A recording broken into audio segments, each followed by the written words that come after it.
नमस्कार। आज जिस रचना पर बात होगी उस रचना का शीर्षक है चीन में क्या देखा और लेखक का नाम है राहुल सांकृत्यायन। भारतीय साहित्य, इतिहास और संस्कृति की बहुआयामी परंपरा में महापंडित राहुल सांकृत्यायन एक ऐसे विराट व्यक्तित्व के रूप में उभरते हैं जिनकी दृष्टि न केवल भारत की सीमाओं को लांघती है बल्कि एशिया की सभ्यताओं को जोड़ने वाली अदृश्य सांस्कृतिक धाराओं की पहचान भी करती है। वे इतिहासकार थे, पर केवल तिथियों और घटनाओं के इतिहासकार नहीं। वे समाजशास्त्री थे, पर केवल सिद्धांतों के समाजशास्त्री नहीं। वे विचारक थे, पर विचारों की कठोरता में कैद नहीं। उनका व्यक्तित्व अन्वेषण, मनुष्य और संस्कृतियों के आसपास निरंतर गतिमान था। इसी कारण उनकी यात्राएं मात्र भौगोलिक यात्राएं नहीं थीं, बल्कि मानव सभ्यता के आत्मिक भूगोल की खोज थी। राहुल सांकृत्यायन का यात्रा वृतांत चीन में क्या देखा एक साधारण यात्रा वर्णन नहीं, बल्कि आधुनिक एशिया की संरचना, चीन के उदय और भारत चीन संबंधों की गहराई को समझने का एक प्रामाणिक दस्तावेज है। यह वह समय था जब चीन एक नए सामाजिक, राजनीतिक और वैचारिक स्वरूप में ढल रहा था। कम्युनिस्ट क्रांति, श्रम की प्रतिष्ठा, स्त्री सशक्तिकरण, शिक्षा का विस्तार और सांप्रदायिक राजनीतिक ढांचों के पुनर्निर्माण के मध्य चीन एक नया रूप गढ़ रहा था। राहुल ने इस संक्रमणशील चीन को एक इतिहासज्ञ, एक समाजशास्त्री, एक मार्क्सवादी चिंतक और एक बौद्ध विद्वान की समग्र दृष्टि से देखा। उनके लिए चीन एक राष्ट्र से अधिक था। वह एक प्रयोगशाला, एक पाठशाला, एक चेतना और एक संभावना था। इस रचना में राहुल सांकृत्यायन ने चीन के सामाजिक जीवन, सांस्कृतिक जड़ों, बौद्ध दर्शन के पुनरुत्थान, मार्क्सवादी विचारधारा के प्रभाव और सर्वहारा जीवन की बदलती संरचनाओं का ऐसा विश्लेषण प्रस्तुत किया है जो आज भी एशियाई इतिहास को समझने के लिए अनिवार्य है। वे चीन में केवल यह देखने नहीं गए कि वहाँ कैसा समाज है, वे यह खोजने गए कि मानव समाज कैसे बदलता है, कैसे संघर्ष और श्रम सभ्यता को पुनर्गठित करते हैं और कैसे एक राष्ट्र वैचारिक अनुशासन के साथ आधुनिकता का नया मार्ग निर्मित करता है। उनकी चीन यात्रा भारत के लिए भी एक दर्पण बन जाती है, एक ऐसा दर्पण जिसमें भारत अपनी कमजोरियों, संभावनाओं, सांस्कृतिक स्मृतियों और भविष्य की दिशा को स्पष्ट रूप से देख सकता है। विशेषकर बौद्ध परंपरा, जिसने दोनों देशों की आत्मा को सहस्त्राब्दियों तक जोड़े रखा। राहुल के लिए मनुष्य और इतिहास के बीच वह सेतु है जो एशिया को एक साझा आत्मा प्रदान करता है। चीन में सुरक्षित जो प्राचीन बौद्ध ग्रंथ हैं, मूर्तियां हैं, तिब्बती भारतीय संपर्क और भारतीय दर्शन का रूपांतरण है, वो राहुल के भीतर उस गहन विरासत बोध को दर्शाता है और प्रखर करता है। चीन में क्या देखा के आधार पर न केवल राहुल के अवलोकनों का विश्लेषण किया जा सकता है, बल्कि वह वैचारिक धारा को भी देखा जा सकता है जो उनके अनुभवों को ऐतिहासिक महत्व प्रदान करता है। इसका प्रत्येक भाग चीन के सामाजिक संगठन, सांस्कृतिक मनोभूमि, राजनीतिक यथार्थ, श्रम, दर्शन, शिक्षा व्यवस्था, स्त्री की भूमिका और बौद्ध परंपरा के पुनर्पाठ को व्याख्यायित करता है। इससे स्पष्ट होता है कि राहुल सांकृत्यायन की यह यात्रा केवल चीन की यात्रा नहीं थी, यह भारत को देखने, समझने और बदलने की यात्रा थी। आज जब भारत और चीन दोनों वैश्विक परिदृश्य में निर्णायक भूमिकाएं निभा रहे हैं, तो राहुल का यह लेख और अधिक प्रासंगिक हो उठता है। यह लेख एशियाई सभ्यता की साझी आत्मा, सांस्कृतिक आदान प्रदान, इतिहास की निरंतरता और आधुनिकता की चुनौतियों को पहचानने का एक मार्ग खोलता है। यह हमें यह भी सिखाता है कि राष्ट्रों का भविष्य उनके विचारों में नहीं, बल्कि उनके मनुष्य, श्रम, शिक्षा और संस्कृति के मूल्यों में निहित होता है। इसी व्यापक दृष्टि, इसी ऐतिहासिक संजीदगी और इसी मानवीय विस्तार को लेकर महापंडित राहुल सांकृत्यायन की कृति चीन में क्या देखा पर हम बातचीत कर सकते हैं। महापंडित राहुल सांकृत्यायन हिंदी साहित्य के वे अद्वितीय व्यक्तित्व हैं जिनकी दृष्टि केवल साहित्यकार की नहीं, इतिहासकार, दार्शनिक, समाजशास्त्री और मानव सभ्यता के खोजी यात्री की भी थी। उनकी जो ये पुस्तक है, चीन में क्या देखा, उन्हें 20वीं सदी के उन दुर्लभ भारतीय विद्वानों की श्रेणी में स्थापित करती है जिन्होंने महाद्वीपों की यात्रा की, केवल भूगोल जानने के लिए नहीं, बल्कि मानव जीवन की वास्तविकताओं को समझने के लिए। यह जो यात्रा वृतांत है वो केवल चीन का विवरण नहीं है, यह उस समय के विश्व राजनीतिक परिवर्तनों, एशियाई सभ्यता के अंतर संबंधों, बौद्ध धर्म के जीवित सूत्रों और मानव श्रम की नई सीमाओं को समझने की एक विराट दृष्टि है। राहुल सांकृत्यायन जहाँ भी गए वहाँ उनके कदमों के साथ उनकी विचार यात्रा भी चली। उन्होंने 1920 से 30 के दशक से लेकर स्वतंत्रता के बाद के वर्षों तक चीन का अध्ययन किया। यह वह समय था जब चीन साम्राज्यवाद, गृह युद्ध, किसान विद्रोह और साम्यवादी क्रांति की राह से गुजर रहा था। राहुल ने इन परिवर्तनों को बाहर से नहीं देखा, बल्कि चीनी जनता के बीच जाकर, उनके घरों में बैठकर, उनके श्रम को छू कर समझा। यही कारण है कि चीन में क्या देखा कोई सतही यात्रा कथा नहीं, बल्कि गहरे सामाजिक अवलोकन का दस्तावेज है।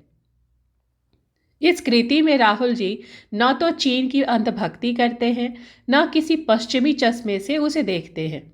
वे भारतीय सभ्यता की दृष्टि लेकर जाते हैं, परंतु एक ऐसे भारत की दृष्टि जो उपनिवेश से मुक्ति की चाह में जल रहा था और जो वर्ग संघर्ष, श्रम, असमानता और शिक्षा जैसे प्रश्नों से मुठभेड़ कर रहा था। चीन में वे कहीं अपनी ऐतिहासिक जड़ों की खोज करते हैं, कहीं नई सामाजिक क्रांति को समझते हैं और कहीं यह देखते हैं कि बौद्ध धर्म की जिन लिपियों को भारत में विस्मृति मिल गई, उन्हें चीन ने कैसे सुरक्षित रखा है। इसलिए यह रचना केवल क्या देखा नहीं है, बल्कि क्या समझा का भी महत्वपूर्ण पाठ है। राहुल सांकृत्यायन की चीन यात्रा का सबसे बड़ा आधार है ज्ञान पिपासा। उन्होंने पहले पाली, संस्कृत, तिब्बती, जापानी और चीनी भाषा साहित्य का अध्ययन किया। बौद्ध दर्शन की विभिन्न शाखाओं, नागार्जुन, वसुबंधु और अश्वघोष जैसे भारतीय आचार्यों के विचारों का गहन अध्ययन उन्हें चीन ले गया, जहां इन आचार्यों के मूल ग्रंथ, टीकाएं और दुर्लभ पांडुलिपियां सुरक्षित थी। यह यात्रा किसी राजनयिक मिशन की तरह नहीं था, यह ज्ञान यात्रा थी, एक ऐसी यात्रा थी जिसमें इतिहास उनके कंधे पर था, दर्शन उनके मन में था और वर्तमान की उथल पुथल उनके सामने। चीन उस समय सामंती अवशेषों, जापानी दमन, किसान आंदोलन और कम्युनिस्ट क्रांति की तैयारियों के बीच एक नया इतिहास लिख रहा था। एक संवेदनशील विचारक के लिए यह वह भूमि थी जहां यात्रा स्वयं इतिहास बन सकती थी। जब राहुल सांकृत्यायन पहली बार चीन पहुंचे तो वे केवल एक पर्यटक की तरह आश्चर्यचकित नहीं थे, वे एक इतिहासज्ञ की तरह जागरूक थे। वे चीन के भूगोल, उसकी जनसंख्या, उसकी प्राचीन सभ्यता और उसके राजनीतिक संघर्षों के प्रति पहले से ही सजग थे। लेकिन वहां पहुंचकर उन्होंने जिस चीन को देखा वह पुस्तकों से बिल्कुल अलग था। राहुल जी चीन की जनता को देखकर दंग रह गए। उन्होंने पाया कि चीनी किसान अत्यंत परिश्रमी है, चीनी मजदूर अनुशासित है और आम जन उच्च स्तर की सामाजिक जिम्मेदारी निभाता है। उन्होंने लिखा कि भारत और चीन के किसान में मुख्य अंतर यह है कि भारत में सदियों की गुलामी ने किसान को जकड़ लिया है, जबकि चीन में संघर्ष की जिद और आत्मविश्वास दिखाई देता है। वे लिखते हैं, चीनी किसान अपनी मेहनत को अपने भविष्य की नींव समझता है। वह श्रम से भागता नहीं, उसे गरिमा के साथ निभाता है। यह उनके समाजशास्त्रीय अवलोकन की पहली उड़ान थी। राहुल ने देखा कि चीन के गांवों में सामाजिक जीवन अत्यंत संगठित है। उन्हें यह देखकर आश्चर्य हुआ कि लोग सामूहिक श्रम को सामान्य रूप में करते हैं। भोजन, श्रम और कार्य के प्रति कोई व्यक्तिगत स्वार्थ दिखाई नहीं देता। सामूहिक लक्ष्य का भाव उनकी संस्कृति में गहरे धंसा है। यही वह बिंदु है जहां वे भारत और चीन की तुलना करते हैं और मानते हैं कि भारत में जाति बोध सामूहिकता को बाधित करता है, जबकि चीन में वर्ग संघर्ष और सामूहिक श्रम समाज को एकजुट करता है। राहुल ने चीनी भाषा की जटिलता को स्वीकार किया, लेकिन यह भी देखा कि ग्रामीण जनता तक शिक्षा पहुंचाई जा रही थी। सरल भाषा के प्रयोग पर जोर था। महिलाओं और बच्चों की शिक्षा को नया महत्व दिया जा रहा था। वे पहली बार एक ऐसे समाज को देखते हैं जहां शिक्षा किसी वर्ग या जाति की संपत्ति नहीं, बल्कि जनता का अधिकार समझी जाती है। यह अनुभव भारत की तत्कालीन शिक्षा व्यवस्था के प्रतिरूप के रूप में उन्हें और विचलित करता है। राहुल जी चीन इसलिए भी गए थे कि वे बौद्ध साहित्य की उन दुर्लभ कृतियों और टीकाओं को समझ सके जो भारत में नष्ट हो चुकी थी। यहाँ उन्होंने देखकर अत्यंत विस्मय अनुभव किया था। भारतीय बौद्ध ग्रंथ सबसे सुरक्षित स्थानों में चीन है। भारतीय दार्शनिकों की कृतियां यहाँ आदर से पढ़ी जाती हैं। चीनी बौद्ध मठ भारतीय परंपरा को जीवित रखे हुए हैं। वे लिखते हैं कि चीन में नागार्जुन, असंग, वसुबंधु, दिगनाग, धर्मपाल जैसे आचार्यों का सम्मान शब्दों में वर्णित नहीं किया जा सकता। उन्हें यह देखकर दुख भी हुआ कि भारत में जिन आचार्यों को भुला दिया गया है, चीन ने उन्हें इतिहास के स्वर्णाक्षरों में सुरक्षित रखा है। उनके शब्दों में, भारत में जिन दार्शनिकों को खो दिया, चीन ने उन्हें धरोहर की तरह संभाल लिया। यही बिंदु उनके साहित्यिक चिंतन का प्राण बनता है।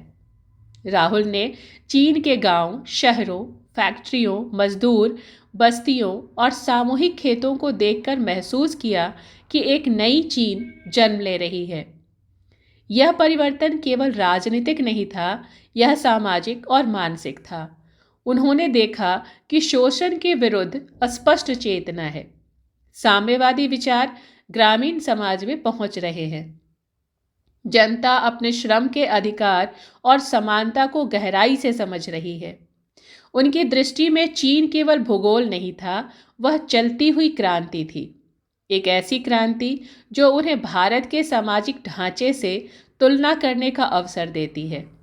उनके शब्दों में, चीन की क्रांति जनता के हृदय में थी और यही उसे भविष्य की ओर ले जा रही थी।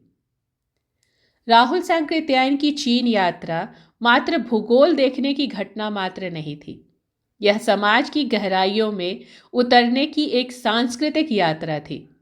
राहुल जिस देश में पहुंचे थे, वह केवल एक विशाल प्राचीन सभ्यता ही नहीं था, बल्कि एक ऐसे ऐतिहासिक मोड़ से गुजर रहा था जहां सामाजिक ढांचा, वर्ग संबंध, पारिवारिक संरचना, अर्थव्यवस्था और राजनीति सब पुनर्गठित हो रहे थे। चीन में क्या देखा के पन्नों में यह परिवर्तन पूरी संवेदनशीलता और बौद्धिक गहराई के साथ अंकित है। राहुल जी को जिस बात ने सबसे पहले आकर्षित किया, वह था चीनी स्त्री का बदला हुआ स्थान।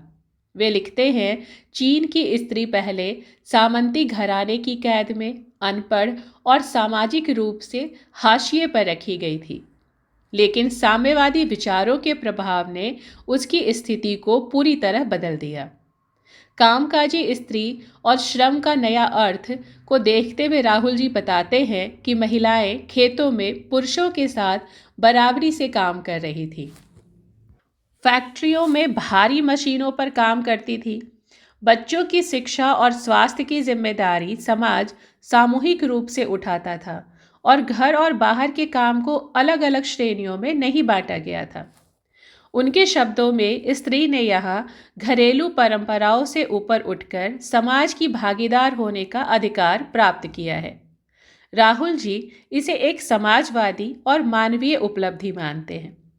सामंती बेड़ियों के टूटने पर अपने पुस्तक में वर्णन करते हुए चीन की स्त्रियों को बंधन, विवाह व्यवस्था, दहेज और पितृसत्ता की कड़ी संरचनाओं से मुक्त करने के लिए कानूनी और सामाजिक दोनों स्तरों पर बड़े कदम उठाए गए थे, इसका उल्लेख किया गया है।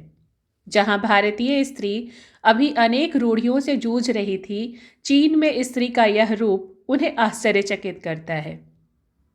राहुल सांकृत्यायन चीन में गांवों के पुनर्गठन को देखकर प्रभावित हुए। वे कहते हैं कि चीन के गांवों में भूमि व्यक्तिगत स्वामित्व की वस्तु न होकर सामूहिक उत्पादन का साधन बन चुकी थी। गांव आर्थिक इकाई की जगह सामाजिक इकाई भी बन गया था। श्रम और संपत्ति के बंटवारे में समानता मूल सिद्धांत बन चुका था। सामूहिक खेती जो है वो मैं से हम की यात्रा चीन में कर रही थी।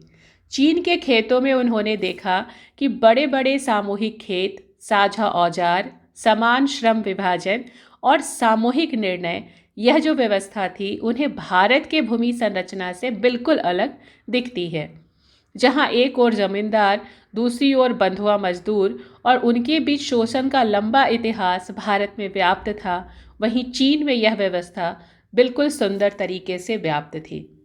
राहुल जी लिखते हैं, चीन के गांवों में खेत किसी एक व्यक्ति की बपौती नहीं बल्कि गांव की साझा पूंजी हैं। ग्रामीण स्वावलंबन की बात करते हुए उन्होंने पाया कि चयनित गांव पूरी तरह आत्मनिर्भर थे। अन्न, वस्त्र, दूध, औजार सब गांव में बन जाते। बाजार के प्रति निर्भरता कम थी।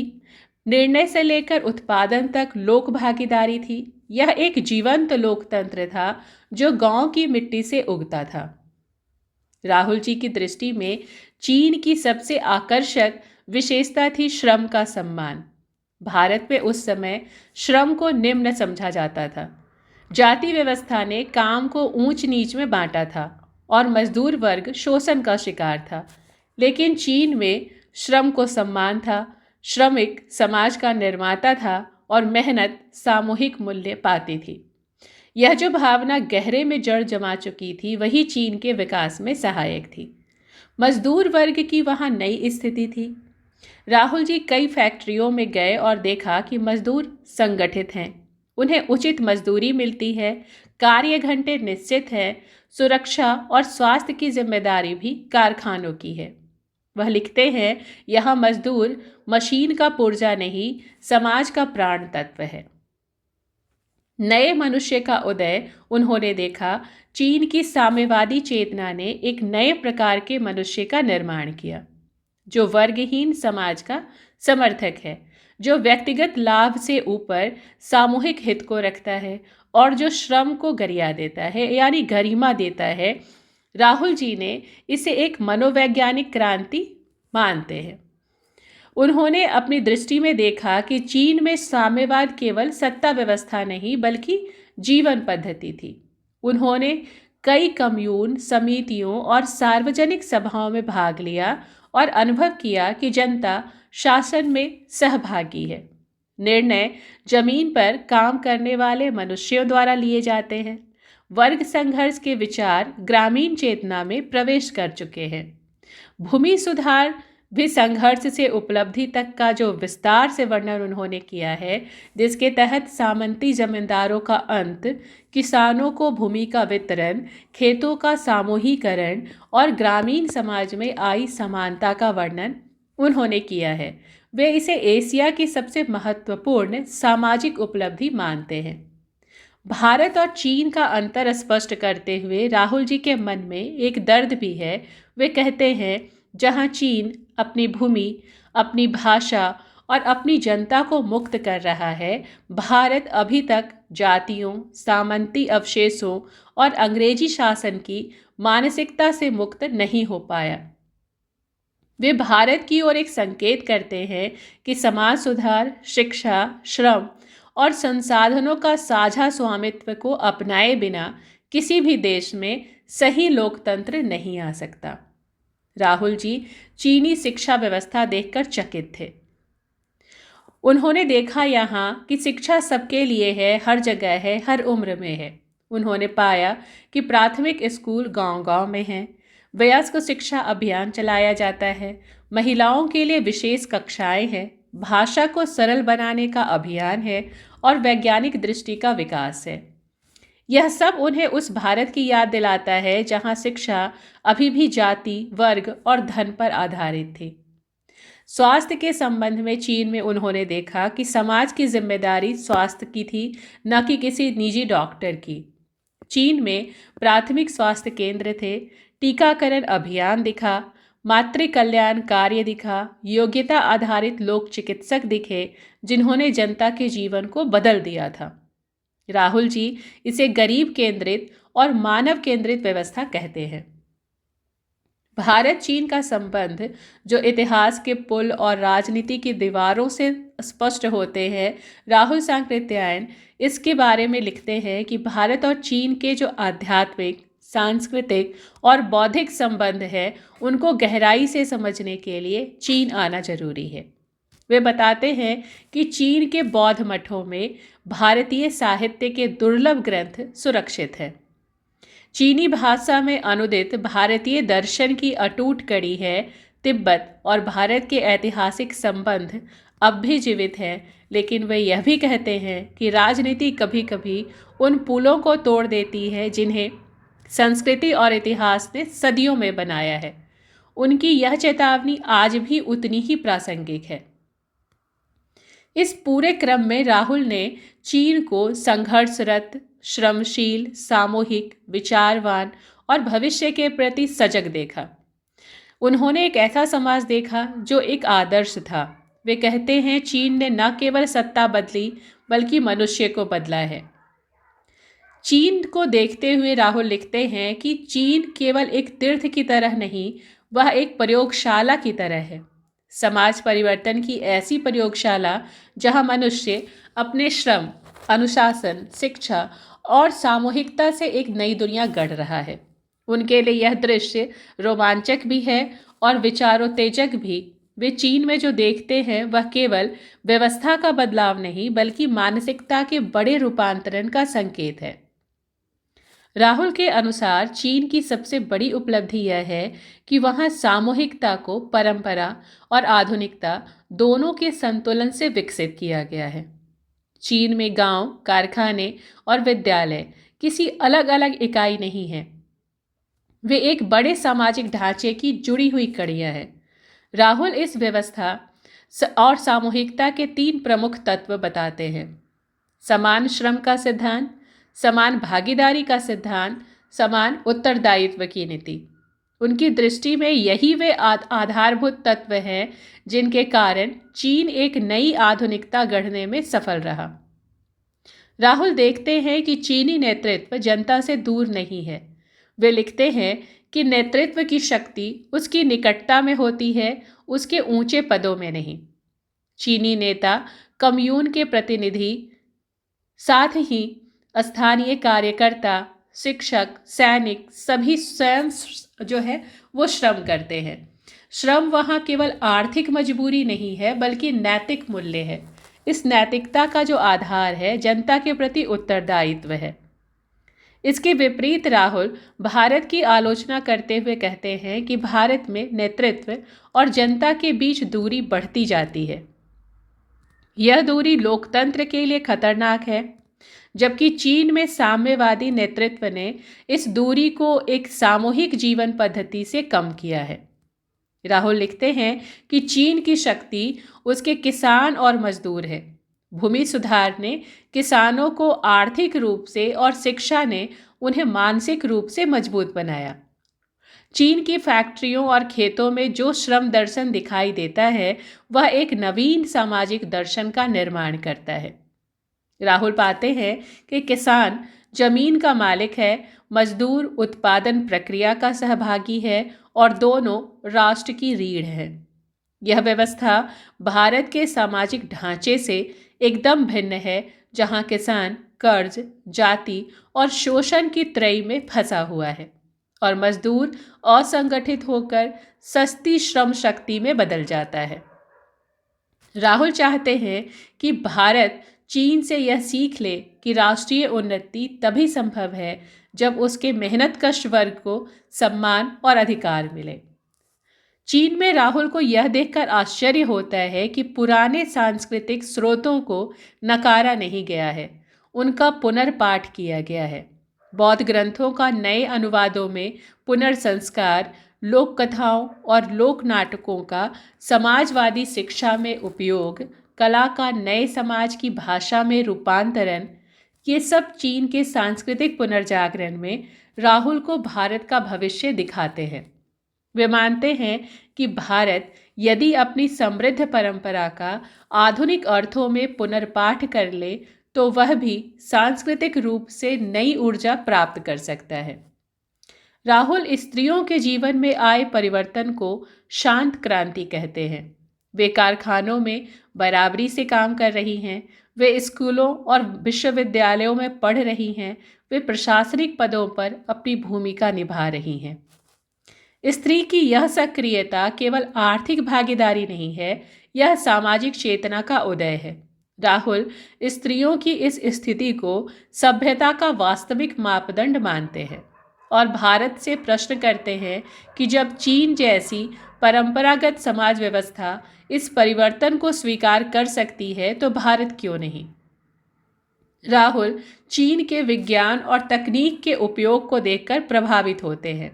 यद्यपि उस समय चीन तकनीकी दृष्टि से बहुत उन्नत नहीं था, लेकिन वहाँ की वैज्ञानिक दृष्टि साफ थी। विज्ञान का उपयोग समाज के पुनर्गठन के लिए किया जाना चाहिए, न कि केवल उद्योगों के विस्तार के लिए।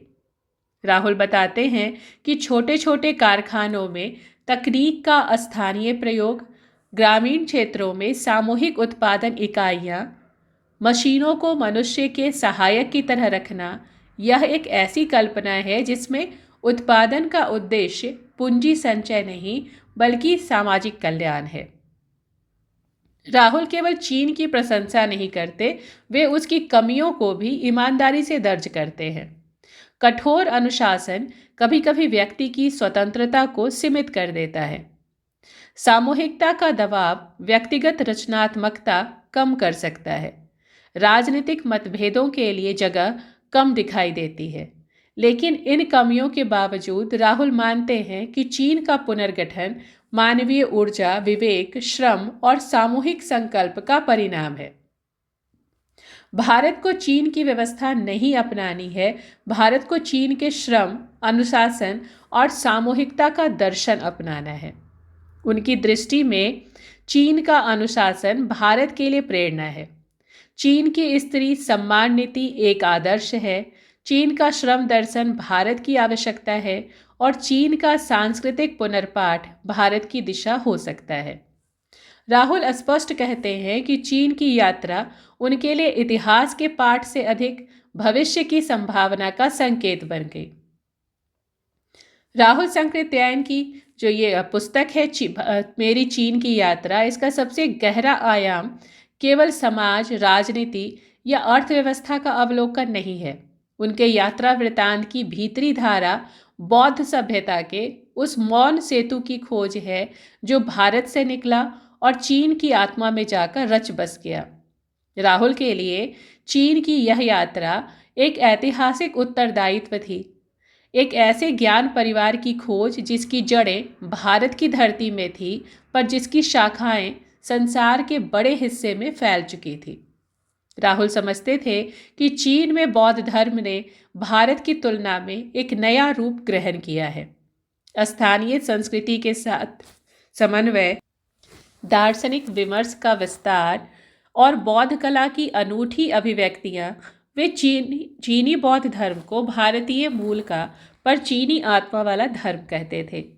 यह वर्णन उनके ऐतिहासिक दृष्टिकोण की गहराई को दर्शाता है। राहुल पाते हैं कि नालंदा, विक्रमशिला और बौद्ध विहारों के जिन ग्रंथों और विचारों का भारत में लोप हो गया, वे पश्चिमी चीन, तिब्बत और मध्य एशिया में सुरक्षित हैं। यह खोज इतिहासकार राहुल के लिए किसी खजाने से कम नहीं है। राहुल चीन के बौद्ध विहारों में केवल दर्शक की तरह नहीं जाते, वे वहाँ एक ऐतिहासिक पुरोधा की तरह उत्खनन करते हैं। वे मूर्तियों की शैली को पढ़ते हैं, ग्रंथों की परंपरा और परिवर्तनों को समझते हैं, भित्ति चित्रों में छिपी सामाजिक कहानियों को खोजते हैं। उनकी आंखों में चीन के बौद्ध विहार एक चलता फिरता सभ्यता संग्रहालय बन जाते हैं। राहुल लिखते हैं कि चीन का बौद्ध धर्म भारत की स्मृति को संजोए हुए एक जीवित दस्तावेज है। राहुल का मन केवल बौद्ध अध्ययन तक सीमित नहीं रहता, वह चीन के 3 महान दार्शनिक स्रोतों बौद्ध, दाओवादी और कन्फ्यूशियस की गहन तुलना करते हैं। उनके अनुसार चीन इन तीनों की सामूहिक चेतना से निर्मित हुआ है। दाओवाद ने प्रकृति अनुकूलता दी, कन्फ्यूशियस विचार ने सामाजिक अनुशासन दिया और बौद्ध धर्म ने आत्मिक विवेक प्रदान किया। राहुल के अनुसार चीन का मनुष्य इसी त्रयी से आकार पाता है। यह विश्लेषण बताता है कि राहुल केवल इतिहास के खोजी नहीं, बल्कि सभ्यताओं के गहरे व्याख्याकार थे। राहुल का एक अद्भुत अवलोकन है, चीनी आध्यात्मिकता को जीवन से बाहर नहीं रखता, बल्कि उसे मनुष्य और समाज के बीच बसाता है। वे पाते हैं चीन में ईश्वर, आत्मा और मोक्ष की अवधारणा से अधिक महत्वशाली है। श्रम, नैतिकता, नागरिकता और समाज के प्रति उत्तरदायित्व को लेकर यह राहुल के समाजवादी चिंतन से बहुत घनिष्ठ रूप से जुड़ता है। उनकी दृष्टि में चीन का धर्म मनुष्य से अलग नहीं, बल्कि मनुष्य के लिए प्रयुक्त होता है। भारत के लिए यह बौद्ध धारा क्यों महत्वपूर्ण है, इस प्रश्न का उत्तर राहुल अत्यंत गंभीरता से देते हैं। क्योंकि भारत का बौद्ध विरासत भारत में भले म्लान पड़ गई हो, चीन में वह नई ऊर्जा के साथ जीवित है। भारत को चाहिए कि वह अपनी खोई बौद्ध पांडुलिपियों का पुनर्संग्रह करे, एशियाई देशों के साथ सांस्कृतिक संवाद बढ़ाए, बौद्ध दर्शन को केवल अतीत न माने, बल्कि आधुनिकता का आधार बनाए। राहुल की दृष्टि में यह सेतु एशिया की भविष्य एकता की कुंजी है। राहुल सांकृत्यायन का चीन भविष्य की दिशा और भारत के लिए संदेश जो है, उसमें चीन में क्या देखा का अंतिम सार अगर देखा जाए तो राहुल ने चीन में क्या देखा, बल्कि यह है कि उन्होंने चीन को देखकर भारत को क्या दिखाया। उनकी यात्रा भारत के लिए एक दर्पण थी और एक चेतावनी भी, एक आशा थी और एक प्रश्न भी, एक दिशा थी और एक चुनौती भी। राहुल पाते हैं कि भारत और चीन दोनों प्राचीन सभ्यताएं हैं, पर दोनों की आधुनिक यात्राएं बिल्कुल भिन्न हैं। चीन सामूहिकता से आधुनिक हुआ, भारत व्यक्तित्व और परंपरा के तनाव से गुजर रहा है। चीन ने श्रम को प्रतिष्ठा दी, भारत में श्रम को वर्गीय विभाजन की तरह देखा जाता है। चीन ने स्त्री को शक्ति माना, भारत में स्त्री समानता अभी भी संघर्षरत है। यह तुलना राहुल को दुख भी देती है और उम्मीद भी। वे मानते हैं कि भारत में क्षमता असीमित है, लेकिन दिशा की आवश्यकता है। राहुल एक महत्वपूर्ण बात कहते हैं, लोकतंत्र बिना अनुशासन के परिणामहीन हो जाता है। चीन से वे यह सीखते हैं कि जनता का अनुशासन, श्रम का सम्मान और सामूहिक कल्याण की भावना, ये तीनों किसी समाज को स्थिर और सक्षम बना सकती हैं। भारत को लोकतंत्र के साथ यह अनुशासन जोड़ना होगा। राहुल चीन की शिक्षा नीति से बहुत प्रभावित भी रहे। वे भारत के लिए इसका निचोड़ बताते हैं कि शिक्षा कौशल आधारित हो, विज्ञान और तकनीक सामाजिक विकास से जुड़े, स्त्री शिक्षा को सर्वोच्च प्राथमिकता मिले, विद्यालय नागरिकता के प्रशिक्षण केंद्र बने। यह मॉडल भारत में नई पीढ़ी को अधिक सक्षम बना सकता है। राहुल कहते हैं कि भारत तब तक आगे नहीं बढ़ सकता जब तक श्रम को सम्मान नहीं मिलेगा। यह चीन से सीखने के लिए कुछ मूल सूत्र हैं कि श्रम किसी वर्ग का नहीं, मानव गरिमा का मूल्य है। किसान और मजदूर राष्ट्र की रीढ़ हैं। काम को पूजा की तरह नहीं, जीवन की आवश्यकता की तरह समझना होगा। राहुल के अनुसार यह भारतीय समाज के लिए सबसे महत्वपूर्ण पाठ है। राहुल सांकृत्यायन की चीन यात्रा का सबसे बड़ा निष्कर्ष यही है कि भारत और चीन केवल पड़ोसी राष्ट्र नहीं, वे एक साझा एशियाई आत्मा के उत्तराधिकारी हैं। यह आत्मा बौद्ध परंपरा, सांस्कृतिक आदान प्रदान, भाषा और कला की साझेदारी और मानव की एकता से निर्मित है। राहुल मानते थे कि यदि भारत और चीन इस आत्मा को पुनर्जीवित करें तो वे केवल दो राष्ट्र नहीं रहेंगे, वे इतिहास की दिशा बदलने वाली शक्ति बन सकते हैं। आज जब दुनिया वैश्विक तनावों, युद्धों, बाजारवाद और पर्यावरण संकट और सांस्कृतिक विखंडन से गुजर रही है, राहुल का यह यात्रा वृतांत और भी प्रासंगिक हो गया है। इसकी प्रासंगिकता को देखते हुए हम देखेंगे क्योंकि राहुल ने चीन में इतिहास देखा, वर्तमान देखा और भविष्य की संभावनाएं देखी, और इन तीनों के बीच मनुष्य को ढूंढा। चीन में क्या देखा दरअसल मनुष्य को देखने की कला का दस्तावेज है। यह हमें सिखाता है कि सभ्यताएं दीवारों से नहीं, पुलों से बनती हैं। प्रगति सत्ता से नहीं, श्रम से होती है, और भविष्य विचारों से नहीं, मनुष्यों से बनता है। राहुल सांकृत्यायन का यह जो पुस्तक है केवल चीन का परिचय नहीं देता, यह भारत के लिए एक दिशा सूचक दीपक की तरह है। यह पूरा जो किताब है उसके बारे में अगर संक्षेप में कहा जाए, इस पूरी पुस्तक के बारे में, तो राहुल सांकृत्यायन का चीन अवलोकन केवल एक यात्री की आंखों से देखा गया दृश्य नहीं था, बल्कि एक ऐसे चिंतक की दृष्टि थी जो सभ्यताओं के उद्भव, विकास और संघर्ष को ऐतिहासिक परिप्रेक्ष्य में समझता था। उन्होंने चीन को उस रूप में देखा जिसमें वह था, उसकी शक्ति, उसकी कमजोरियां, उसकी आकांक्षाएं और उसकी ऐतिहासिक स्मृतियां। वे न तो किसी पूर्वाग्रह से ग्रस्त थे और न किसी विचारधारा के अंधभक्त। उनका विश्लेषण तथ्य, अनुभव, यात्रा बोध और इतिहास के सम्मिलित विवेक पर आधारित था। राहुल ने चीन के गांव, कारखानों, विद्यालयों, वेशभूषाओं और रीति रिवाजों को सिर्फ वर्णित नहीं किया, उन्होंने यह भी समझने का प्रयत्न किया कि यह सब किन ऐतिहासिक घटनाओं और किन सामाजिक परिवर्तनों का परिणाम है। वे चीन के आज को उसके कल से जोड़कर देखते हैं और यही उनकी दृष्टि को विशिष्ट बनाता है। जिस तरह से मैंने चीन को देखा को उन्होंने सामाजिक संरचना, बौद्ध परंपरा, राजनीतिक दिशा, शिक्षा और वैज्ञानिक चेतना का विश्लेषण के रूप में देखा है, वह दिखाता है कि चीन को समझने के लिए राहुल सांकृत्यायन जैसा इतिहास विवेक अनिवार्य है। वे यह जानते हैं कि कोई राष्ट्र केवल अपनी उपलब्धियों से नहीं, बल्कि अपनी असफलताओं और संघर्षों से भी निर्मित होता है। चीन की यही जटिलता उन्हें आकर्षित करती है। आज जब भारत और चीन के संबंध अनेक उतार चढ़ावों से गुजर रहे हैं, राहुल सांकृत्यायन की यह कृति हमें एक सहज बौद्धिकता के साथ यह सिखाती है कि किसी देश को समझने के लिए उसकी यात्रा भर नहीं, उसके इतिहास, भूगोल, समाज और विचार को भी पढ़ना होता है।